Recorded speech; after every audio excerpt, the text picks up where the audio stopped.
प्रदेश के सबसे बड़े एसएमएस अस्पताल में रेजिडेंट की हड़ताल का साइड इफेक्ट अब दिखने लग गया है। Jaipur association of resident doctors के आह्वान पर रेजिडेंट्स ने ट्रॉमा, लेबर रूम समेत तमाम इमरजेंसी सेवाओं में भी काम बंद कर दिया है, जिसके चलते पूरे अस्पताल में सेवाएं प्रभावित होने लगी हैं। इस दौरान सीनियर फैकल्टी भी अपनी जिम्मेदारी से भागते नजर आई। इस बीच ओपीडी में ग्राउंड रियलिटी से हकीकत जानी हमारे संवाददाता विकास शर्मा ने। प्रदेश के सबसे बड़ा एसएमएस अस्पताल के अंदर रेजिडेंट्स की हड़ताल जारी है।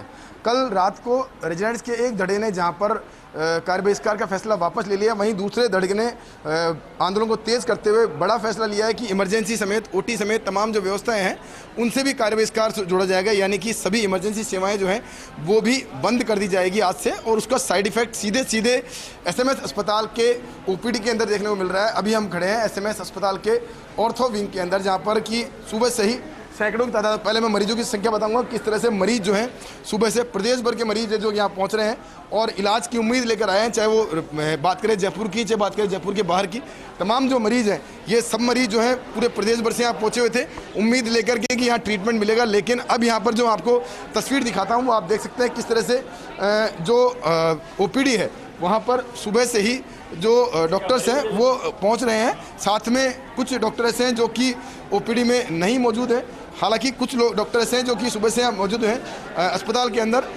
इस वक्त की तस्वीर हम दिखाते हैं। क्या नाम है आपका और कहाँ से आए हो आप? क्या नाम है आपका? मेरा नाम रामोतार सैनी है।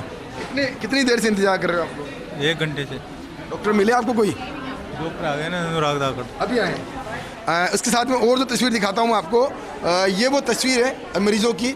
इसके साथ ही और तस्वीरों की जाकिर हुसैन सह आचार्य हैं, उनकी तस्वीर दिखाता हूँ कि सीट खाली है उनकी, यहाँ मौजूद नहीं है। और उनके जो परिजन हैं, उनके जो साथ में जो मरीज हैं वो आए हुए हैं, उनसे बात करते हैं। क्या नाम है आपका?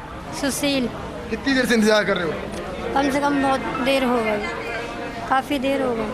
डॉक्टर मिले कोई आपको यहाँ पे भी? आपको नहीं मिले। तो देखिए, जिस एक तरफ जहाँ पे रेजिडेंट डॉक्टर है उन्होंने कार्य बहिष्कार कर रखा है, वहीं दूसरी ओर जो सीनियर फैकल्टी है वो भी अपनी जिम्मेदारी अब कह सकते हैं लगातार जो काम का दबाव है उसके बाद में अब वो भी अपने काम को अपनी प्रायोरिटी नहीं मानते हैं। क्या नाम है आपका? पवन शर्मा। कितनी देर से इंतजार कर रहे हो? आधा घंटा हो गया। कोई फैकल्टी में मिले सुबह से यहाँ पे डॉक्टर दिखे? कुछ नहीं।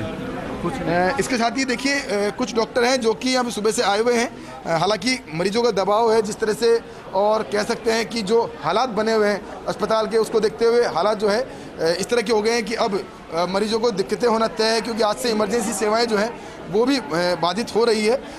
कुछ डॉक्टर हैं जो कि संभाले हुए हैं, जिनमें अनुराग धाकड़ जी ट्रोमा के प्रभारी हैं, उनसे बात करते हैं। डॉक्टर साहब, एक इमरजेंसी सेवाएं आज से बाधित करने की बात रेजिडेंट्स कही है, आप लोगों पे बड़ा भार आ गया है, साथ में आपकी जिम्मेदारी बढ़ गई है। क्या मानते हैं इस तरह की जिम्मेदारी में किस तरह से काम का डिस्ट्रीब्यूशन किया गया है? साथ में कई कक्ष ऐसे हैं जहां पर सुबह 9:15 बज गए थे लेकिन यहाँ पर डॉक्टर नहीं पहुँच पाए थे, मरीज बहुत परेशान हो रहे हैं। मैं आपसे ये कहना चाहूँगा कि अभी जो रेजिडेंट चिकित्सकों की जो हड़ताल है उसमें जो हमारा चिकित्सालय प्रशासन है राज्य सरकार के संवेदनशीलता और निर्देशानुसार सभी जगह चिकित्सकों की व्यवस्था को पूर्ण कर रहा है। कई मेडिकल ऑफिसर्स जो हैं जिनकी संख्या 50 से अधिक है, दूसरे जगह से यहाँ पर एपीओ भी चल रहे थे, उनको पोस्टिंग दी है। अभी मैं यहाँ आने से पहले ट्रॉमा सेंटर में भी, चूँकि वहाँ इमरजेंसी है तो वहाँ के भी स्टाफ को पूरा डॉक्टर्स पेशेंट्स को मिल सकें और किसी भी कीमत पर आपातकालीन जो सुविधा है वो बाधित नहीं हो और जो तुरंत उपचार मिले।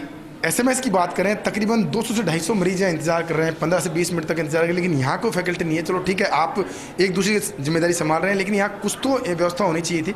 अभी करीबन 20 मिनट पहले यहाँ डॉक्टर आए हैं। सर, मैं आपसे ये कहना चाहूँगा कि चूंकि अचानक से आपातकालीन सुविधाएं भी बाधित हो गई तो कोई हमारे जो नियमित चिकित्सक जो आउटडोर में आने हैं उनको भी क्या है दूसरी जगह पर लगाया गया। आपकी बात नहीं कर रहा, आपके अलावा जो लोग थे उनकी बात कर रहा हूँ कि तमाम कमरे हैं वो कक्ष खाली है, मरीज परेशान हो रहे हैं। नहीं, वास्तव में क्या है कि किसी भी मरीज को परेशान नहीं होने दिया जाएगा, लेकिन कई जो सीनियर चिकित्सक हैं चूँकि वार्ड में रेजिडेंट नहीं है तो वो वहाँ पर भी जाकर मरीजों को वार्ड को संभाल रहे हैं। हमारा कार्य जो है 3 स्तर में विभक्त हो गया है। वो हमने प्रशासन के निर्देशानुसार कि चाहे वार्ड के हों, चाहे आउटडोर के हों, चाहे इमरजेंसी हो, किसी पेशेंट को तकलीफ नहीं आने देंगे। डॉक्टर्स का तर्क भी वाजिब है क्योंकि मरीज का दबाव तो है, लेकिन साथ में जो आईपीडी में पेशेंट है वो भी हैं, इसके साथ ट्रोमा सेंटर, इमरजेंसी सेवाएं वो भी बाधित नहीं हो।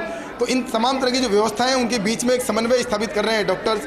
लेकिन फिर भी कहना ये है कि जिस तरह की जिम्मेदारी है, जिस तरह के लोग हैं, उनको देखते हुए तय है कि जो ओपीडी है वहाँ पे कम से कम 102 फैकल्टी मेंबर को होना चाहिए।